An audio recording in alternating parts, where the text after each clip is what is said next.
Hello, what's up guys? Magandang araw sa ating lahat. Tips guys kung paano magtanggal ng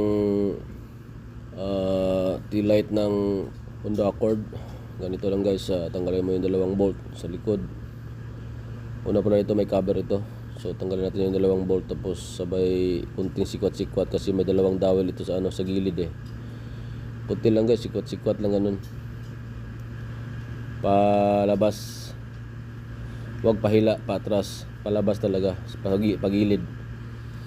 Kasi may dalawang dowel to sa gilid eh. So ganun lang guys. Honda Accord 2019 to 2020 present. Ganito lang pagtanggal guys, palabas, pagilid. Ayun, tanggal na. May dalawa kasi ng dowel eh sa gilid. Tapos yan. As yun lang guys. Maraming salamat.